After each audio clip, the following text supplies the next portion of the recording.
5 வருஷம் கழித்து சாரோட படம் வருது அப்படிங்கிறது, அது நான் ஸ்பாட்டுக்கு போகாத ஒரு படம் கூட சொல்லலாம்.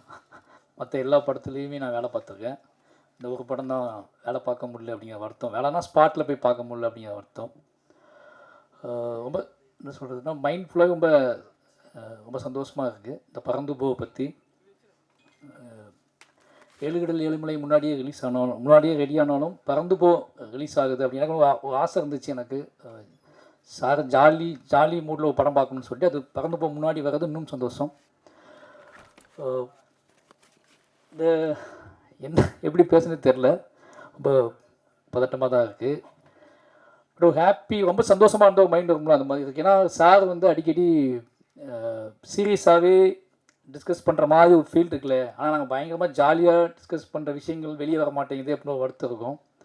ஏன்னா எனக்கு அதிகமாக காமிச்ச படம் காமெடி படங்கள் தான் கண்டிப்பாக ஒன்றா சேர்ந்து பார்ப்போம். அதிகமாக பார்த்த படங்கள் காமெடி. அது மிட் நைட்டு ஆகிட்டுனாலே அந்த சிடிஎஃப்லாம் உள்ளே லாக் பண்ணி எடுத்து சொல்லுவார். எடுத்து வச்சோம்னா ஃபுல்லாக காமெடி படமாக தான் இருக்கும்.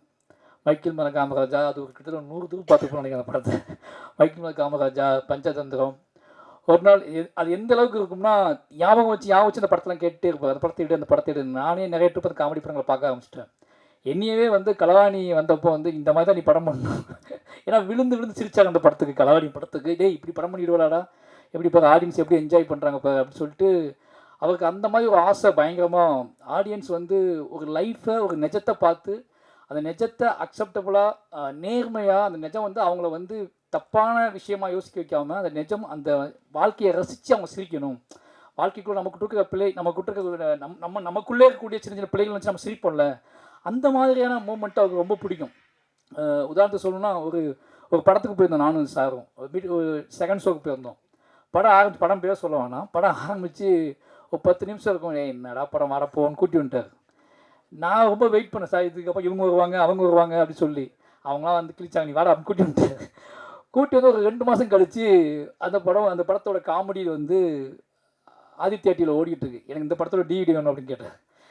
அப்போ நான் சொன்னேன், சார் இந்த படத்தை நம்ம தேட்டருக்கு போனோம், இந்த படத்துக்கு தேட்டருக்கு போய்ட்டா பாயில் கூட்டி வந்தீங்க அப்படின்னு சொன்னேன். டேய் இந்த படத்தை டிவிடி வாங்கிட்டு வாடா, காமெடி மட்டும் பார்ப்போம் அப்படின்னு சொல்லி.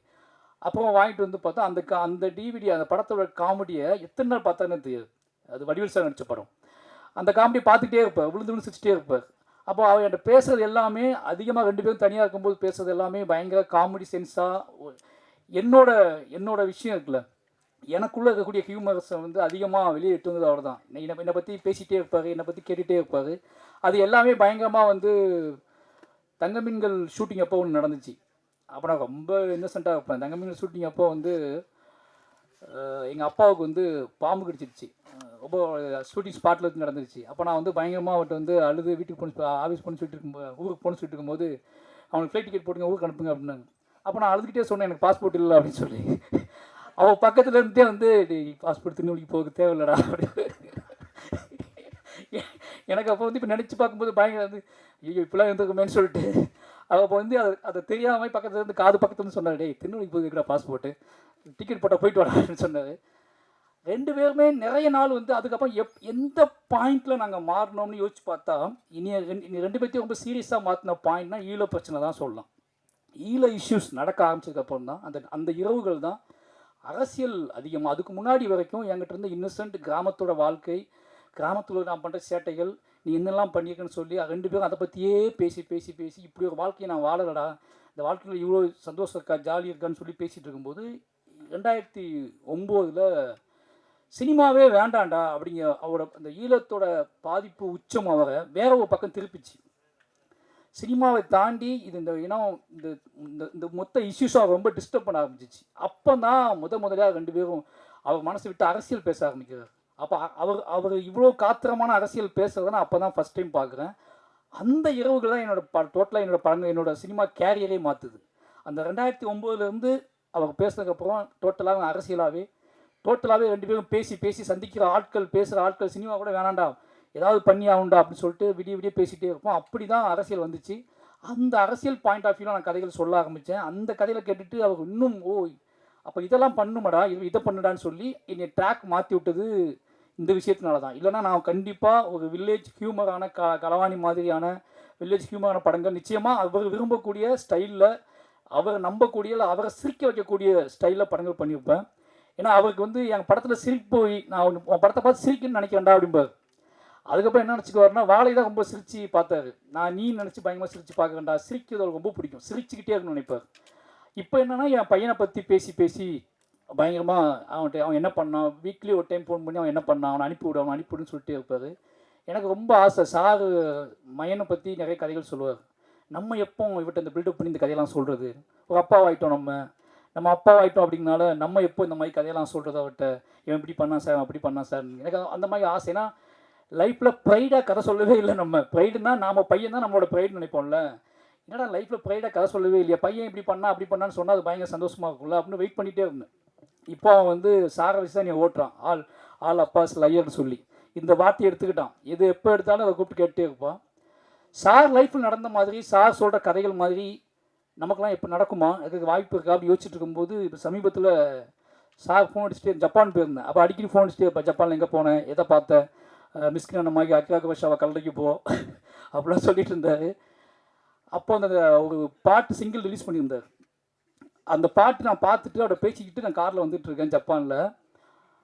அப்போ என் பையனை வந்து ரூமில் டயர்டாக இருந்தாலும் தூங்க போட்டு நான் ஃப்ரெண்டு வீட்டுக்கு ஜப்பானில் ஒரு ஃப்ரெண்டு ஒருத்தருக்கு பார்க்கறதுக்காக போயிருந்தோம். அவன் மட்டும் தூங்கிட்டு தான் நாங்கள் ஃபேமிலி அவனையும் அவனோட பாட்டியும் தூங்க வச்சுட்டு நாங்கள் ஃபேமிலியாக ஜப்பான் ஃப்ரெண்டு வீட்டுக்கு போயிருந்தோம். போய் பார்த்துட்டு பேசிவிட்டு ஒரு நைட்டு ஒரு 10:30 மணி 11 மணிக்கும் வந்துகிட்டு இருக்கோம். காரில் ஃபோன் வருது, பையனை காணும் அப்படின்னு சொல்லிட்டு. ஜப்பானில் எப்படா காணாமல் போவான், ரூமில் தூங்கிட்டு இருந்தவன்னு சொல்லிட்டு பயங்கரமாக எனக்கு என்ன ரியாக்ட் பண்ணுறதே தெரில. அப்போ தான் அந்த பாட்டு ரிலீஸ் பண்ணியிருக்காரு. அவன் கதவை கேட்டுக்குள்ளே பூட்டி போட்டு வெளியே ஓடுறது ஷாட்டு. அதை பார்த்துட்டு தான் பேசிட்டு வந்துருக்கோம் காரில். பையனை காணும் ஜப்பானில், அவங்க அம்மா அப்பா அவங்க பாட்டி ஃபோன் பண்ணி பயங்கரமாக அழுறாங்க, பையனை காணும் அப்படின்ட்டு. ஜப்பானில் குட்டி குட்டியாக ரூம்லாம் என்னென்னு கத்துனா பயந்துவாங்கன்னு சொல்லிட்டு நான் வந்து பயங்கரமாக ஏதோ வாழ்க்கையை டோட்டலாக ஏதோ நடக்க போகுது. ஏன்னா எனக்கு வந்து அந்த ஹோட்டலோட காரிடர் அந்த லிஃப்ட்டு, ஏன்னா அவன் என்னென்ன பண்ணுவான்னு எனக்கு தெரியும். இப்போ ஒன்று ஓப்பன் பண்ணிடுவான், பட் அது உள்ளே போய் திருப்பி அங்கேருந்து வெளியே வர தெரியாது, லிஃப்ட்டுக்கு லாக் ஆகிருப்பானா அப்படிங்கிற எல்லா பயமும் வந்துட்டு போகுது. வாழ்க்கையில் ரொம்ப நாள் கழித்து ஒரு பெரிய துன்பத்துக்கு தயாராக போகிறோம் அப்படிங்கிற பயத்தில் நான் வேகமாக அங்கேருந்து ஓடி வரேன். ஜப்பான் ஹோட்டலுக்கு ஓடி வரேன். வந்தால் ரிசப்ஷனில் 2 ஜப்பான் ஆண்டிகள் மட்டும் உட்காந்து அவன் வந்து சிரித்து பேசிக்கிட்டு இருந்தான். ஒரு 3-3.5 வயசு தான் ஆகுது. நான் ஓடி வந்து அவனை தூக்கிட்டு அப்போ என்னடா அப்படின்னு கேட்டால் கண்ணு மட்டும் கலங்கி இருந்துச்சு அவனுக்கு. நீ எங்கே போனேன் அப்படின்ட்டு கேட்டான். நான் ஃப்ரெண்டு வீட்டு போனேன், தூங்கிட்டு தானே இருந்தேன் அப்படின்னு கேட்டேன். அப்போ அவங்க பாட்டி வந்தாங்க, பயங்கரமாக அழுதாங்க. அப்போ தான் இந்த மாதிரியான வேர்ல்டு அந்த ஆட்டிடியூட்டை நான் ஃபஸ்ட் டைம் பார்க்கேன். என் லைஃப்பில் அப்படி கிடையாது. எங்கள் அப்பா கூட நான் இருந்ததே இல்லை. நான் வேலைக்கு போனேன், எங்கள் அப்பா நான் வேலைக்கு போகிற டைம், சின்ன வயசில் வேலைக்கு போகிற டைம் எங்கள் அப்பா வீட்டில் இருப்பார், எங்கள் அப்பா வேலைக்கு போயிடுவார். அப்பாவும் பையனும் பிரிந்து வேலை பார்த்த வாழ்க்கை என் வாழ்க்கை. சின்ன வயசுல நான் வேலைக்கு போயிட்டேன். அப்போ எனக்கு அந்த அப்பாவோட இன்ட்ராக்ட் பண்ணுறது, அப்பாவை தேடுறது அப்படிங்கிறது எனக்கு இல்லவே இல்லைங்க. அவங்க அப்பா வேலைக்கு போய்ப்பான்னு எனக்கு தெரியும். ஆனால் அப்போ தான் அவன் சொல்ல, நீ எங்கே போனேன்ட்ட கேட்டான். ஃபஸ்ட் டைமாக என்னை பார்த்து கேட்குறான், நீ எங்கே போனேன் அப்படின்னு கேட்குறான். நாங்கள் ஃப்ரெண்டு வீட்டுக்கு போயிருந்தேன்னு சொன்னேன். என்ன நடந்துச்சுன்னு கேட்டேன். இவன் எந்திரிச்சிருக்கான், என்னை காணும். அவங்க பாட்டி ஒரு ரூம் போட்டிருந்தோம், நான் தனி ரூமில் இருந்தேன்.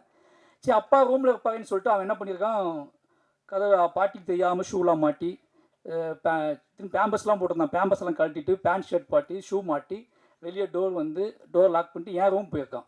அந்த காரிடார்லேயும் நடந்து போயிருக்கான். என் ரூமும் ஓப்பன் பண்ணி பார்த்துருக்கான். அங்கே லாக் ஆகிருக்கு.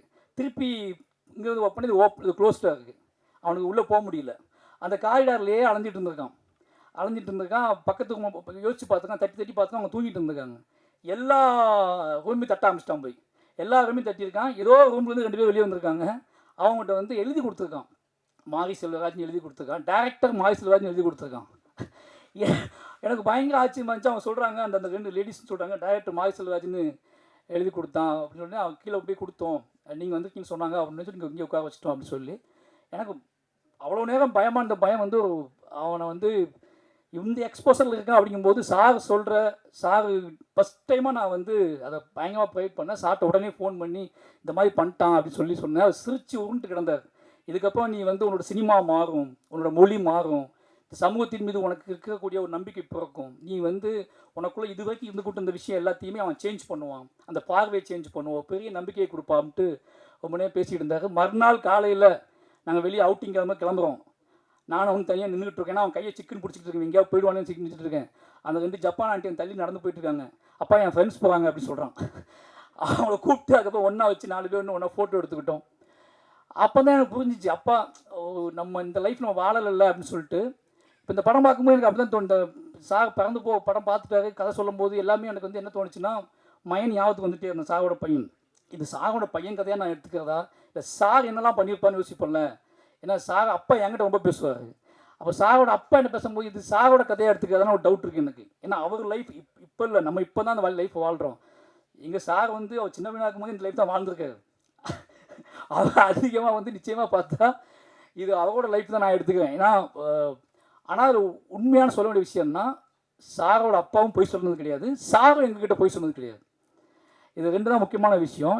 ஆலப்பா ஸ்லைன்னு சொல்லும்போது எனக்கு ஒரு அப்பாவா சார் ஒரு இடத்த கூட பொய் சொன்னேன். ஆனால் நான் ஏகப்பட்ட பொய் சொல்லியிருக்கேன் அவர்கிட்ட.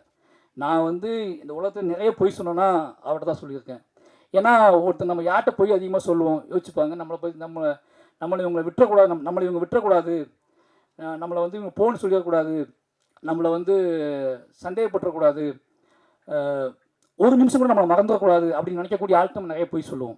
அப்படி நான் நிறைய பொய் சொன்ன ஆள்னா எங்கள் டேரக்டர் தான்.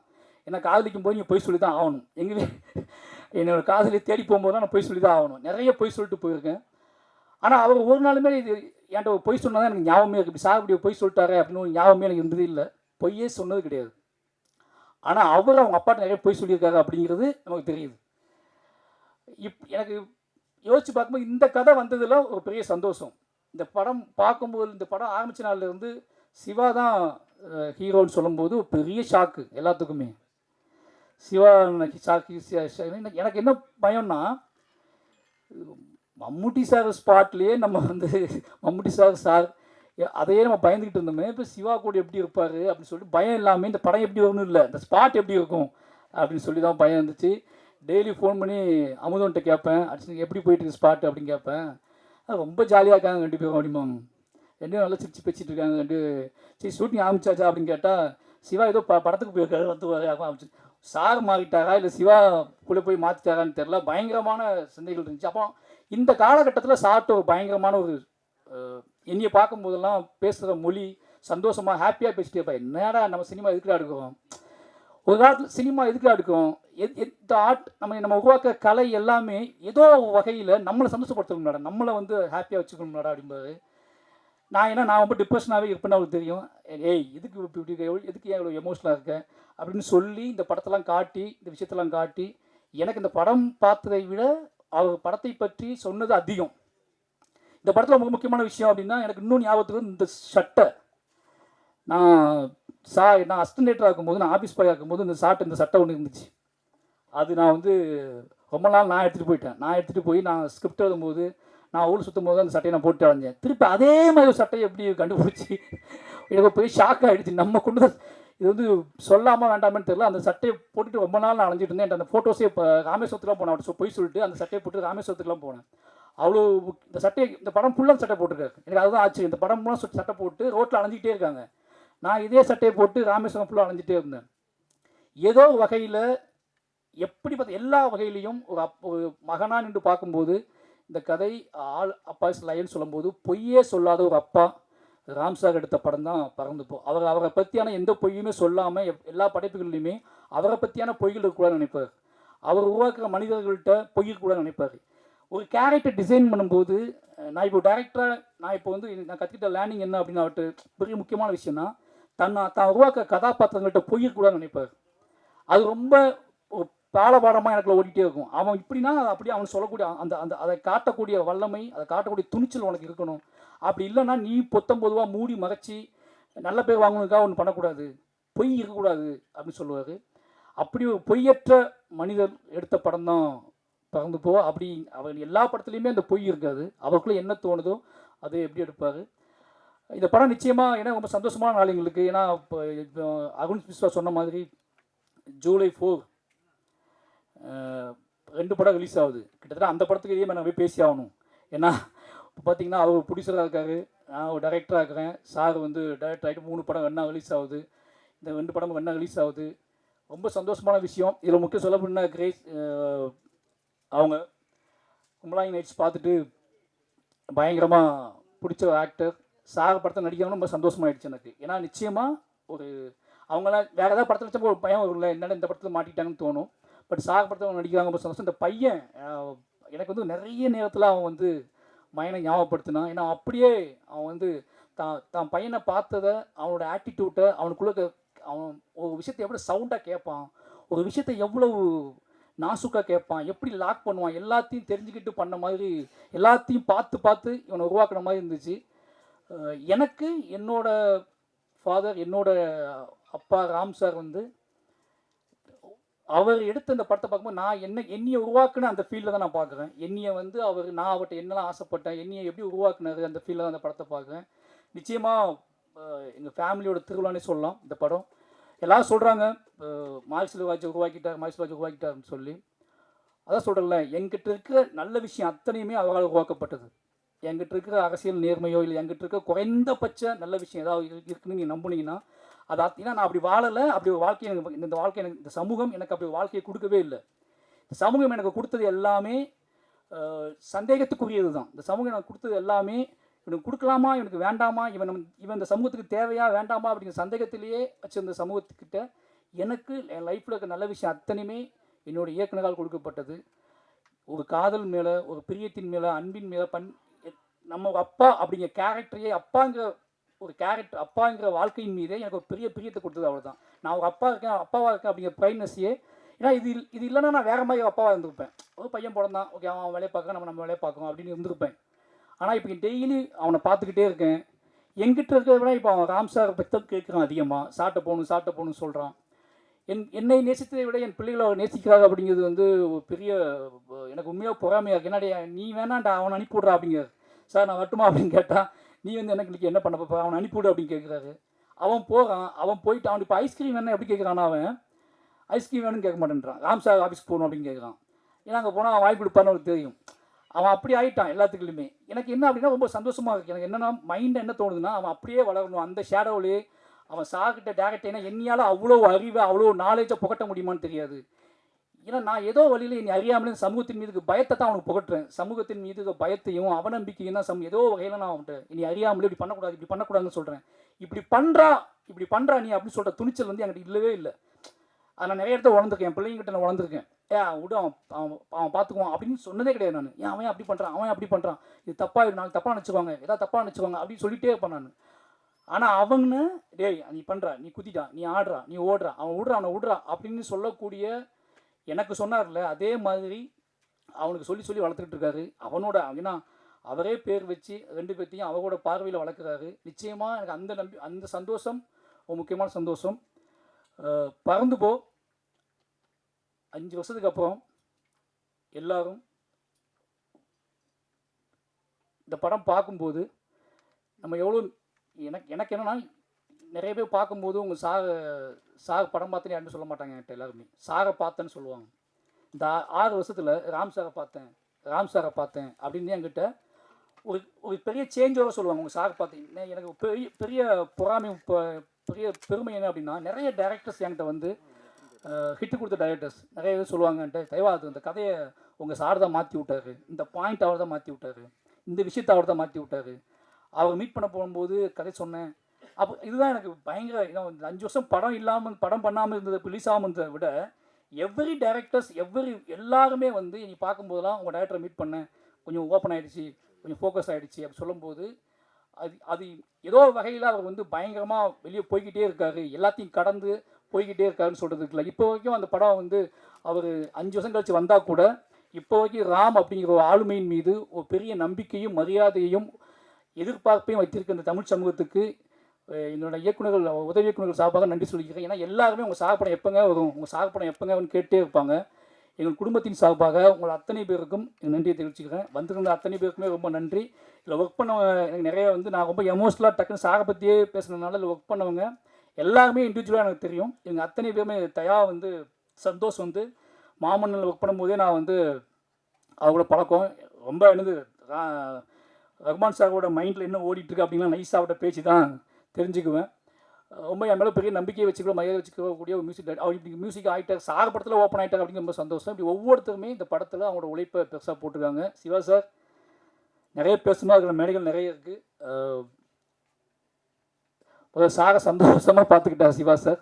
ஏன்னா சார் எப்படி சார் ஸ்பாட்டு போச்சு அப்படின்னா, ஒரு ஹீரோவை பற்றி சிரித்து சார் சொல்கிற ஃபஸ்ட்டு படம் இதுதான். அதாவது என்னென்னா அவர் மற்ற ஷூட்டிங் ஸ்பாட் கேட்கும்போது கொஞ்சம் அவர்கிட்ட ஒரு சின்ன ஒரு இது இருக்கும். ஆனால் இந்த ஷூட்டிங் ஸ்பாட்டை கேட்கும்போது அவர் அறியாமலேயே அது முகத்தில் ஒரு பெரிய புன்னகை வந்துகிட்டே இருக்கும். அந்த புன்னகைக்கு ஒரே காரணம் சிவா சார். Thank you sir. எல்லாத்துக்கும் நன்றி. அப்போ ஹாட் ஸ்டார், வாழை எனக்கு தெரியும், திருக்கத்தையும் குடும்ப கம்பெனி மாதிரி ஆகிட்டீங்க.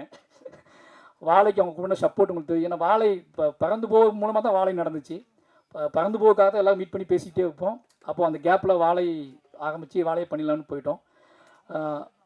ஏன்னா இப்போது வாழை வந்ததுக்கப்புறம் அது தியேட்டருக்கெலாம் பறந்து போ அடுத்த படமாக ஹாட் ஸ்டாரோட அடுத்த படமாகவே பறந்து போ வர்றது அப்படிங்கிற ஒன்று இருக்குல்ல, அது ஏன்னா தொடர்ந்து ஹாட் ஸ்டாரோட பேசிகிட்டே இருக்கோம் நம்ம அப்படின்னு சொல்லி ஒரு சந்தோஷம். இந்த சாத்தியப்படுத்திய பிரதீப் சார், நரன் எல்லாத்துக்குமே ரொம்ப நன்றி. நிச்சயமாக இது ஒரு சினிமா என்ன சொல்கிறது, ஒரு சினிமா எப்படி இருக்கணும், ஒரு சினிமா வந்து ஏன் பார்க்கணும், ஒரு சினிமாக்குள்ளே இருந்துட்டு நம்ம வெளியே போகும்போது என்ன மாதிரி உணர்வோடு போகணும். ஒரு இவ்வளோ வயசானதுக்கப்புறம் இவ்வளோ கிட்டத்தட்ட 50 வயசு ஆயிடுச்சு அவருக்கு. 50 வயசானதுக்கப்புறம் அவள் நினைக்கக்கூடிய இயங்கக்கூடிய விஷயம் என்னன்னு இருக்குல்ல, அவள் இயங்கக்கூடிய விஷயம் என்னன்னு இருக்குல்ல, எங்ககிட்ட என்ன இயங்குவாரோ அதுதான் மொத்த தமிழ் சமூகத்துக்குமே அவன் இயங்குவார். அப்படியான படமாக பறந்து போயிருக்கும். பறந்து போய் நிச்சயமாக உங்களை சந்தோஷப்படுத்தும். வந்திருந்த எல்லாத்துக்கும் ரொம்ப நன்றி. நிச்சயமாக அந்த படத்தை நீங்கள் வந்து பொதுமக்கள்கிட்ட கொண்டு போகணும். என்னையை எப்படி உங்களுக்கு நல்லாவே தெரியும், என்னையை நீங்கள் அதிகமாக கொண்டு போய் சேர்த்தது மீடியா தான். அதுக்கு ஒரே காரணம் ராம் சார். ராம் சார் என் மேலே காட்டுற பிரியத்தினால தான் நீங்கள் வந்து பொதுவாக என்னோட போர்ட்ரேட் அப்படிங்கிறதே ராம் சார் எனக்கு காட்டுற பிரியம் தான். உங்களுக்கு தெரியும், எனக்கு நிறைய பேர் என் மேலே மரியாதைக்கு ஒரே காரணம் ராம் சார் மாதிரி ஒரு ஆளுமை. மாரி செல்வராஜ் இவ்வளோ நம்புகிறாரு, மாரி செல்வராஜுக்காக இவ்வளோ பிரியப்படுறாரு. இந்த போர்ட்ரேட் தான் வந்து என்னோட கதைகளை, என் கதைகள் மீது ஒரு நம்பிக்கைத்தன்மை ஏற்படுத்துச்சு. ஒருத்தர் இவ்வளோ ஜெனூனான, இவ்வளோ லிட்ரேச்சரான, இவ்வளோ உலக அரசியல், இவ்வளோ இலக்கியம் தெரிஞ்ச ஒருத்தர் மாரி செல்வராஜோட படைப்புகளை தாண்டி மாரி செல்வராஜ் நம்புகிறாரு, அவனை நேசிக்கிறாரு, அவனை கைக்குள்ளே வச்சுக்கிறாருன்னா இந்த போர்ட்ரேட் இருக்குல்ல, இந்த போர்ட்ரேட் தான் என்னோட அடுத்தடுத்த கதைகளை யோசிக்க வச்சுச்சு. அப்படியாப்பட்ட போர்ட்ரேட் கொடுத்தது மீடியா. அந்த மீடியா என்னையை கொண்டாடியது போலவே, இந்த வாழையை கொண்டாடியது போலவே பறந்து போவையும் நிச்சயமாக கொண்டாடி மக்கள்கிட்ட கொண்டு போய் சேர்க்கணும்னு நம்புகிறேன்.